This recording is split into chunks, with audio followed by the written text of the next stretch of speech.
यड़ संधि MCQ objective question जिसमें हम लोग यड़ संधि का क्वेश्चन नंबर 1 देखते हैं। पहला है अनु धन एसड़ में संधि है, तो ये गुण संधि है कि व्यंजन संधि है कि पूर्व रूप संधि है कि यड़ संधि है। तो दोस्तों इसमें संधि क्या होगी हम देखते हैं। अनु, और अनु के शब्द लास्ट में है उ और इधर है ए। अब हमको पता है कि पहले वाले शब्द के अंत में अगर ई, उ और ऋ इनमें से कोई भी आ जाए तो ऐसे ही यड़ संधि हो जाती है। बहुत ही सिंपल क्वेश्चन।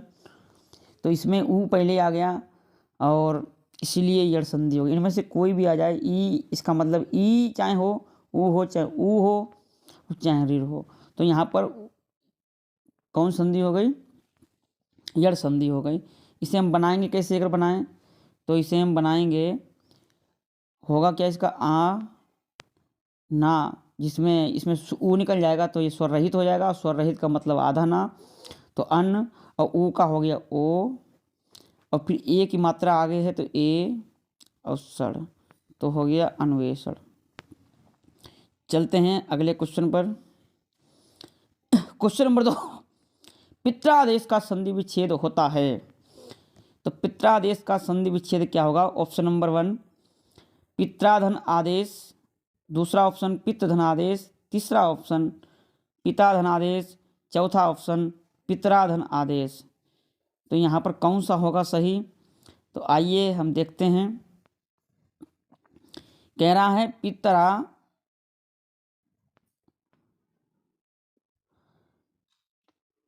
पित्रादेश, तो यहाँ पर देखिए बन रहा है, तो यहाँ पर मूल शब्द होता है पितृ। क्या होता है? पितृ, और आगे मिलेगा आदेश, पितृधन आदेश। तो यहाँ पर हो जाएगा पितृधन आदेश। देखते हैं कहाँ पर है, क्योंकि हमने बताया था यड़ संधि में पहले या तो आना चाहिए आ, उ या ऋ, तो यहाँ पर ऋ की मात्रा होनी चाहिए। तो यहाँ पर ऋ की मात्रा है ऑप्शन नंबर 2 में, तो option number 2 will be the right answer. आते हैं अगले क्वेश्चन पर। ध्वन्यालोकः इत्यस्य संधि विच्छेदं कृतः। तो यहाँ पर क्या होगा? तो इसका सही उत्तर क्या होगा? यहाँ पर ध्वन्यालोकः, ध्वन्यालोकः, ध्वनि आलोकः, ध्वनि आलोकः। तो यहाँ पर क्या उत्तर होगा देखते हैं हम। तो होना चाहिए ध्वनि, ध्वनि होना चाहिए। मूल शब्द सार्थक शब्दों का मेल होता, तो यहाँ पर सार्थक शब्द ध्वन्या नहीं है, ध्वन्य नहीं होता, ध्वनि ध्वनि सही है। तो दूसरा चौथा हो सकता है, लेकिन आगे लोकः नहीं होगा, आलोकः होगा। तो यहाँ पर क्या होगा? आलोक। अब यहाँ पर देखिए ध्वा ना आधा हो जाएगा, ई और या में बदल जाएगा या, ऐसे करके इस तरीके से हो जाएगा। तो यहाँ पर ध्वन्यालोकः यानी आलोक जुड़ेगा, तो चौथा आंसर अपना सही हो जाएगा। आते हैं हम अगले प्रश्न पर। छाया मनस्य कुर्वन्ति स्वं तिष्ठन्ति चातपः फल्यान्नपि परासार्या वृक्षः सत्पुरुषः इव। इसमें फलन्यापि ही अत्रायम संधि ही, फल्यान्यपि में कौन सी संधि है? यहाँ पर संधि कौन सी है? तो देखिए यहाँ पर हम देख सकते हैं, तो फल, हमने बताया था आपको कि अगर ज्वाइंट में संधि अगर होकर के आ रही है तो उसमें हमें ये देखना है या वा, इनसे पहले अगर आधा अक्षर मिल जाए आपको, और यहाँ पर जैसे कि दिख रहा है या से पहले ही ना ना, तो ये हमारा संधि यड़ संधि का उदाहरण हो गया। तो यड़ संधि हमारी हो जाएगा सही उत्तर। आते हैं हम आगे क्वेश्चन नंबर 5 के साथ। मनोअंतरम इत्यत्र का संधि ही। फर्स्ट ऑप्शन यांतवांत देश संधि ही, विसर्ग संधि ही, गुण संधि ही, यड़ संधि ही। तो यांत मनुअंतरम, मनुअंतरम, तो देखिए वाह आ गया अब वा से पहले आधा अक्षर हो गया तो मनोंतरम में सही उत्तर हो जाएगा। तो लेकिन टूटना चाहिए तो यहाँ पर मनु हो जाएगा और आगे हो जाएगा अंतरम। तो यहाँ पर अपना उत्तर हो जाएगा मनोंतरम इत्यत्र का संधि। तो राइट आंसर होगा यड़ संधि। क्या हो जाएगा? यड़ संधि। अगला प्रश्न है साधुधन इति में संधि होने पर बनता है। अब यहाँ पर आपको जोड़ना है, क्या होगा? तो देखिए साधु के अंत में क्या है? साधु के अंत में वा है और इति से पहले क्या ई, तो इनका मेल है। तो यड़ संधि क्लियर हो गई है। अब देखते हैं हमने कहा था ई ऊ और ऋ का मेल किसी से अगर हो जाए, असमान स्वर किससे हो जाए? असमान, समान नहीं होना चाहिए। तो ई का हो जाता है या, ऊ का हो जाता है वा, ऋ का हो जाता है अर। अब देखो यहाँ पर है ऊ, तो ऊ का हमें करना है वा। तो देखिए कैसे करेंगे हम। यहाँ पर सा, ठीक है, और धा है यहाँ पर धा। तो धा ये लिखा हमने, लेकिन ऊ हटाने से आधा हो गया। अब ऊ का तुरंत कर दीजिए वा। अब ई है आगे, तो ई की मात्रा लगाएंगे। तो ई की मात्रा कहाँ पर लगाएंगे? धा से पहले लगाएंगे और ती। तो यहाँ पर स्वाध्वती हो जाएगा। ये कहाँ पर है? तो क्वेश्चन नंबर 2 में है।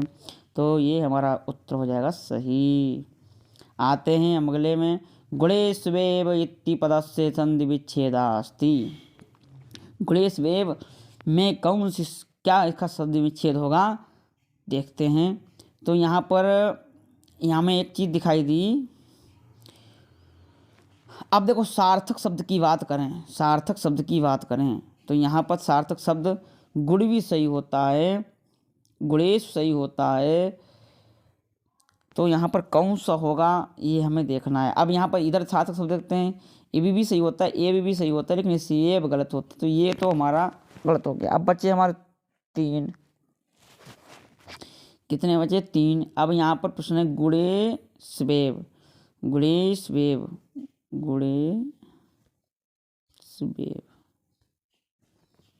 ये है।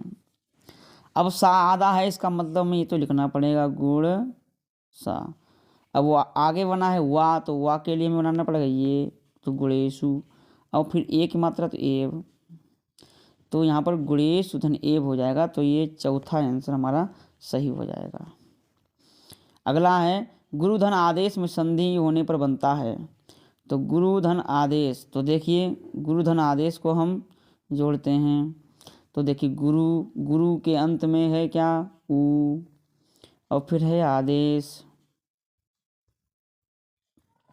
तो ऊ का बन जाएगा क्या? वा, ठीक है। रा टंग जाएगा, तो ये गुरुवा। और आगे है आ, तो गुरुवा विदेश। तो गुरुधन आदेश का हो जाएगा गुरुवादेश। कहाँ है? ये अपना आंसर हो जाएगा सही। आते हैं अगले वाले पे। अधिलिखितेषु यड़ संदेहे उदाहरणमस्ति। नीचे लिखे हैं उनमें यड़ संधि का उदाहरण है। तो देखिए यड़ संधि में उसका उदाहरण है पहला। क्यों है? क्योंकि यहाँ पर देखो यदि है और अपि है। तो यहाँ पर देखो या हो गया और दा आदा हो गया, ठीक है। और ई का हो गया या इसी में मिल गया। और अपि है तो ये अपि लिख दिया हमने, आ इसी में मिल गया तो यद्यपि। और ये इसी तरीके लिखा जाता है, लेकिन लोग लिखते कैसे हैं? ऐसे ऐसे करके लिख देते हैं अपने, ठीक है। तो यहाँ पर अपना आंसर हो जाएगा पहला सही। क्वेश्चन नंबर 10 और अंतिम हमारा है निम्नलिखितेषु मात्रादेशः इति अस्य प्रयोगस्य सिद्ध्यर्थं शुद्ध संधि विच्छेदः कहा। शुद्ध संधि विच्छेद इसका क्या है? मात्रादेशः का। तो मात्रादेशः, तो यहाँ पर मात्र तो होगा ही होगा, और आगे हो जाएगा आदेश। Very simple. तो माता का आदेश, मात्र धन आदेश। तो ये अपना आंसर सही हो जाएगा। दोस्तों कैसा लगा आज का क्लास ज़रूर बताएं हमें, और सब्सक्राइब करना बिल्कुल ना भूलें अगर आप चैनल पर पहली बार आए हैं तो। धन्यवाद आप सभी का।